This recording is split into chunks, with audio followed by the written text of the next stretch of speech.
what I remember most is I put the camera underneath him, and you see him reacting to the beating. And I remember having a conversation with Charlie about like, this is like something that you need to go through. It's like, and it's like you're punishing yourself here.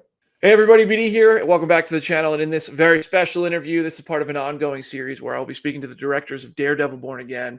After episodes air, we're going to go inside the episodes in a spoiler-filled conversation. This is not spoiler-free. So if you have not watched Daredevil episode 3 yet, go watch it and then come back. Because in this episode, I'm speaking to the director of titles such as Billions, Accused, Promised Land, Homeland, True Blood, and more in the 2017 movie American Assassin with Dylan O'Brien. He is the director of episode 3 of Daredevil Born Again, bringing all the courtroom drama and more. Please welcome to Phase Hero, Mr. Michael Cuesta. Michael, how are you, man? Good. How are you? I'm good. Thank you so much for hanging with me today. I'm excited to talk with you about this episode because I'm loving this show, and what you did with this episode is really cool and also very heartbreaking. Yeah.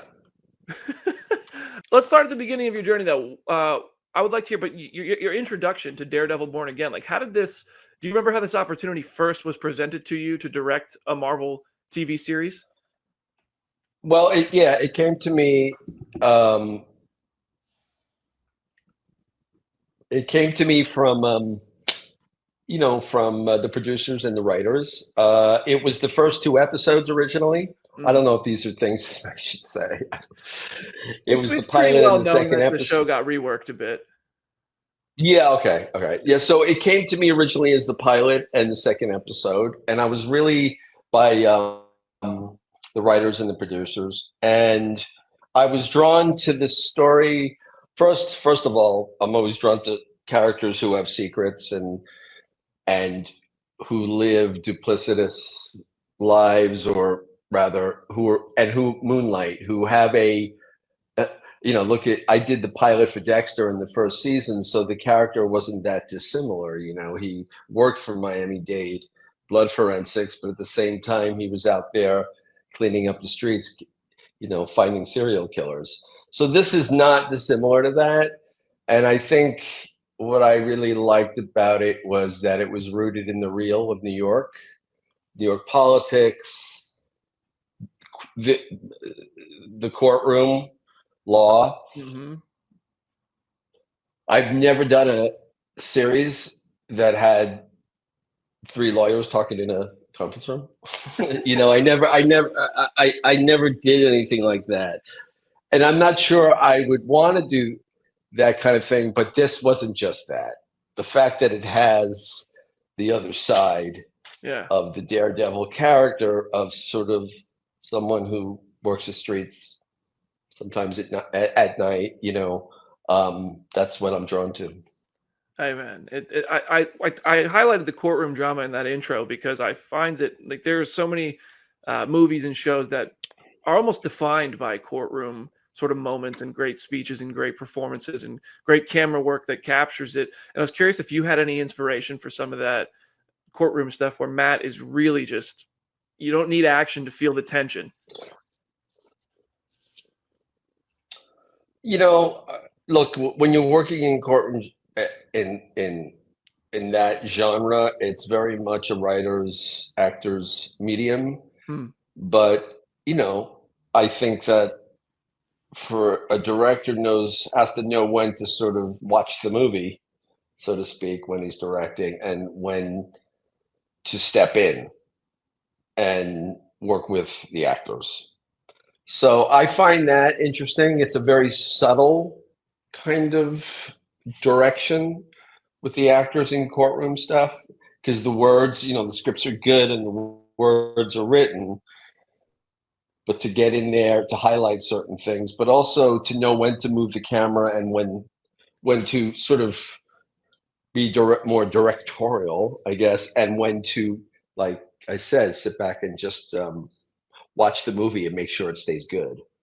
Yeah. I mean, you set us up because episode 2 ended with, Nikki Torres being found. And this one, I thought it was like slam dunk. All right, Matt's going to open and close the case because he got the witness. And then no, Nicky Torres lies because he's afraid of the NYPD coming after him.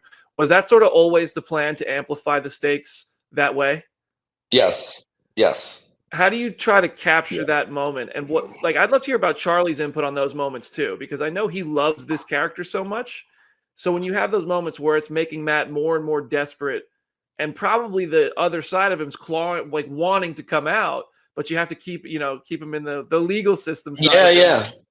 Yeah. The end of 2 was a lot of fun because I also directed that. Mm-hmm. That was, I don't remember it being scripted like that. And I think that, Charlie and I, like, he coveted that character. He came from Netflix with it. So he knew the character better than me. So if I'd be stupid not to listen to Charlie. I mean, he's a super smart guy and he knows this character. But then he seemed to trust me where I was sort of trying to push it a little further. And I'm always digging into the psychopathy of the character, and to see the human side, like how is the human reacting to the fact that he's trying to keep the tigers in the cage, so to speak. And that was really interesting. And that yell at the end was something that him and I sort of came up with. And anyway, that was my favorite part, working with him. And I think at some point he said to me that I pushed hard, and I was surprised because I always thought I was didn't do enough. But I think he said that. It's been a while. Excuse me. I love that moment at the end of 2 because when he lets that yell out and he's just that, to me, was the moment you're hooked in for the rest of the show immediately, was when that action scene hits, because everything's building and then you see Matt wrestling with who he really is, and then it comes out. It feels like let me ask you this, because I thought it looked like he was enjoying taking the beating a little bit, because it felt like maybe he thought he deserved to be punished, or he wanted to embrace that side of him. Did you see it that way?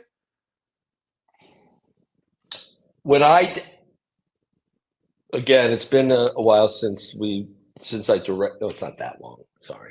It's a couple of years almost, right? Yeah, I think that when we did, what I remember most is I put the camera underneath him, and you see him reacting to the beating. And I remember having a conversation with Charlie about this is something that you need to go through. It's you're punishing yourself here, and take it, go there. That's what I remember talking to him about. I don't, as far as what was the other thing that you said? I think it felt, to me, I saw that as the look on his face kind of possibly indicated that he was almost enjoying taking the beating because he knew where it could go, or maybe he thought he deserved to be punished because he's just. No, he deserved it. I was in the deserved to be punished thing, but a little moment of you guys have no idea what's coming, kind of thing was always latent, it was always there. And when we did, takes where it was less, enjoying the punishment and wanting to take it, that was okay. That it went there. So the ambiguity is good. That was great. Also, in episode 2, they had episode 2 has a lot of those big Marvel MCU Easter eggs. I think there's the Pim Van Dyne Foundation on the hats in New York City. There's different things like that. When those little seeds for references to the larger Marvel universe are out there, how kind of conscious of that being something that fans are going to notice, but might not necessarily be an integral part of the story you're telling? Are you conscious of when you're capturing that? Am I conscious? Well, I'm aware of what we're doing, and I'm aware that it's for the fans. It's really for that, the show to sort of exist where it. I don't. Okay, I'm not going to be very articulate on this because it was there, and I did. Oh, okay, I get it. It's Marvel. They need to stay in the universe and keep their keep their fans. But look, they took a chance with the show, at least early on, with it being him not suiting up right away. So yeah. Anyway. Back to episode 3, I find it interesting that I thought one of the shocking moments was when Matt pulls out the white tiger mask after going, saying, we can't reveal this. The desperation I mentioned earlier, I think, is what makes him go, all right, we got to reveal this. And that, of course, leads to eventually first it gets Hector found innocent, gets him off the trial. Talk to me about the presentation of that mask in that moment and capturing it, of the reveal that Hector is White Tiger in the courtroom. How did you really want that to land?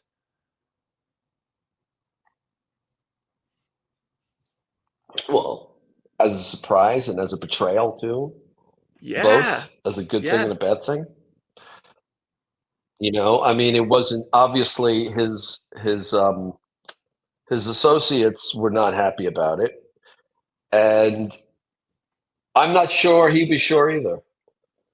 So if it was going to work. So that's good. That makes him a good lawyer and a good crime fighter.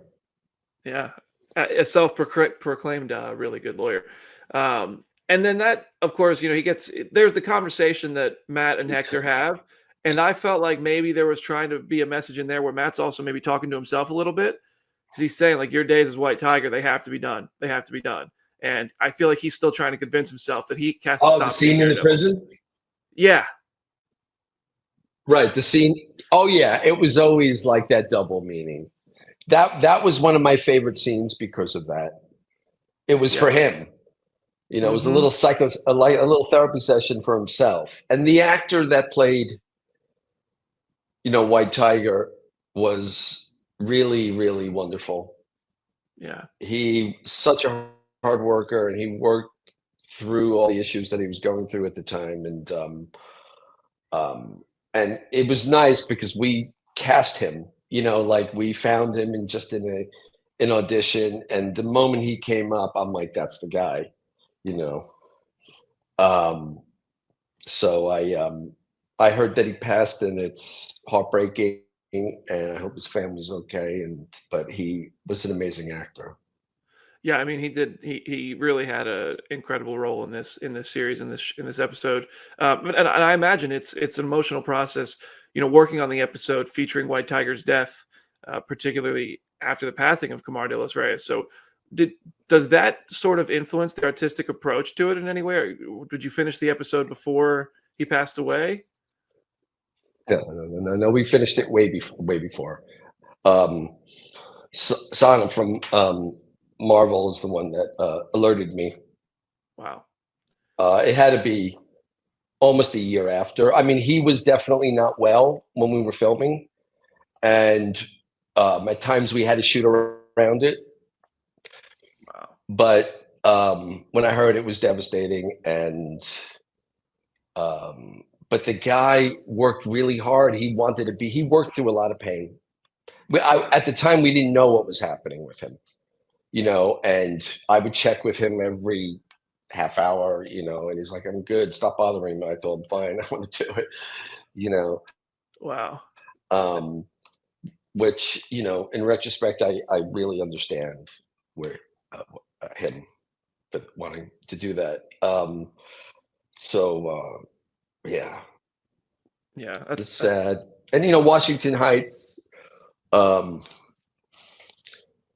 my father's side Puerto Rican Cuban, and part of the family's from that area. So that there was, and my mentors from there who taught me photojournalism and photography is right from the area where where White Tiger was killed.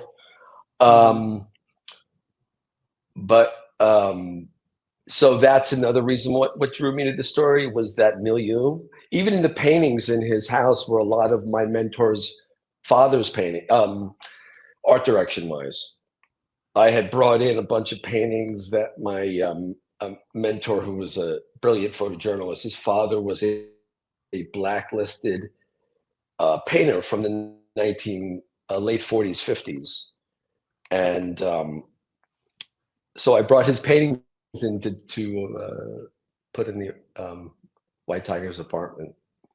That's I mean, that's an amazing personal touch. That's really cool. Okay, to be able to Yeah, it's always, cool. I think I always look for ways to do that, to include some of my own history into the characters and their environments like that. And I mean, you know, you're a part of history now. He's a part of history, having introduced that character to the MCU for the first time. That's awesome. Yeah. Mm-hmm. And Yeah, then he was awesome. Yeah.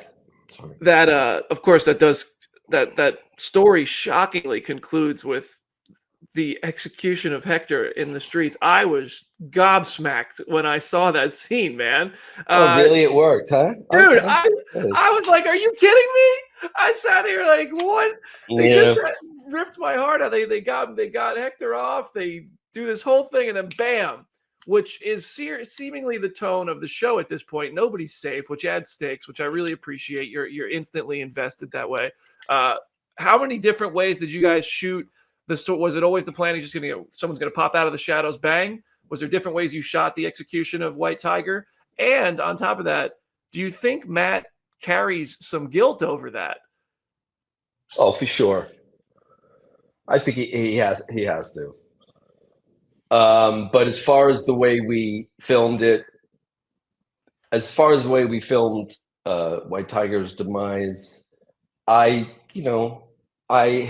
had it planned for things like that, and for the amount of time in the schedule that you have to film those sometimes, and somehow it ended up being the last shot of the day where the sun was going to rise. You're shooting through the night, and I hate this. Sometimes tell me what I can't have, and here's your aesthetic. But that's not what it was. It was very much planned that it was a big surprise and simple. There was no, my approach was to keep it grounded and keep it real and not make it too spectacular, because it's sad. It's tragic. Yeah. And I mean, we haven't even talked about Kingpin's side of these episodes. I'm curious, as a director, how do you find the sort of, do you have to find a way in when you switch sets basically, and it's almost entirely different casts and different settings with each new scene? One is Vincent and Wilson, the others are Matt and Charlie.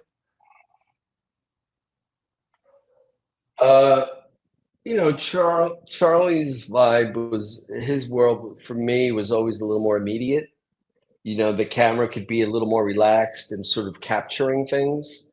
Where with, I think with Kingpin, my approach was more austere, and to play the space that he lives in, him existing in that space. So the environment then becomes a character, like his, like the mansion and his office and things like that. Yeah.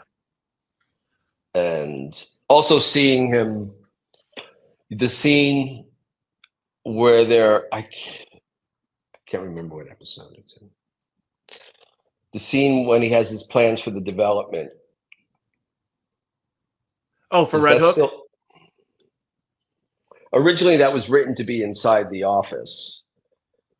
And I suggested that we actually see where they are. They could bring the great model that the production designer put together. It was terrific. But the actual space that they're going to transform, and it seemed like a real Kingpin moment, to make everything sort of theatrical in a way, or like presentational. Like, this is what I'm going to do.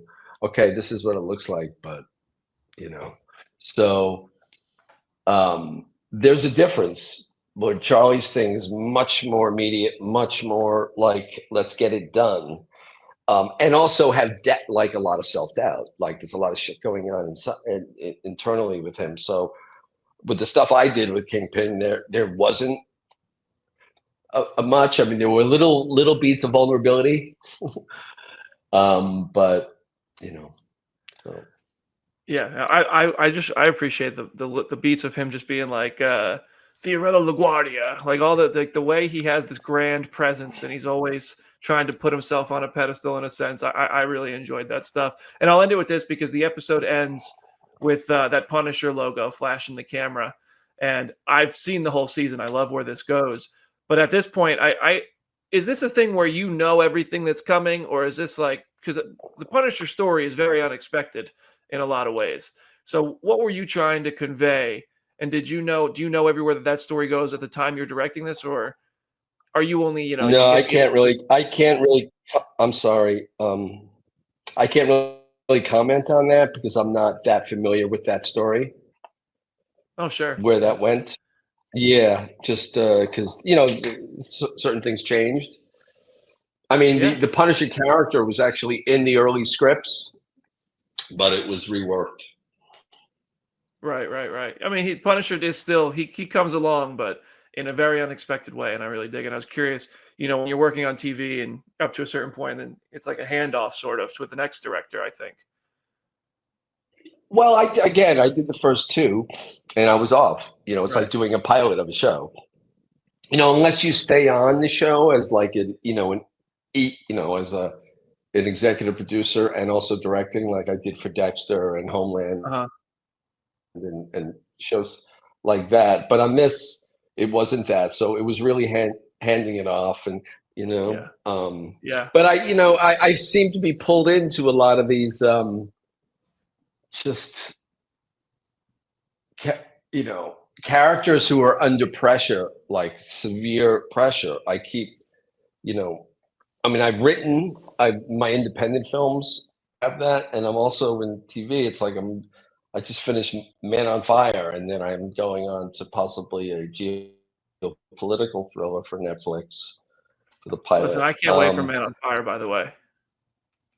It's good. I just finished it up. We just finished in Brazil and Mexico City, and Yaya, who plays, who kind of plays the Creasy, he's really terrific. I loved Yaya, and I had a great time working together, and really fresh cast. You must be a fan of Elise Braga. She's great. Oh, come on, of course. But that original Man on Fire movie, that's a classic. And now, I mean, that's awesome. I mean, this is a little different. It's the same premise as, sort of it has that revenge element. Another theme that keeps coming up for me. But he's terrific, and you're going to like it because it's really exotic. It's like half, Scoot McNairy's in it. Mm-hmm. He's like the co-lead with Yaya. He plays his foe. It's good stuff. It's real gritty, shot in favelas in Rio and all over Mexico City, and it was cool. I can't wait to see that. Sounds like a fun production, dude. I can't wait to see what you did. Well, Michael, thank you so much for hanging with me today. Congrats on the awesome work, dude. Your resume is insane. So it's really it's a pleasure to speak with you, and I'm looking forward to seeing you. Yeah. All right, man. I appreciate it. Nice talking to you. Thanks, everybody. See you on the next one. Take care.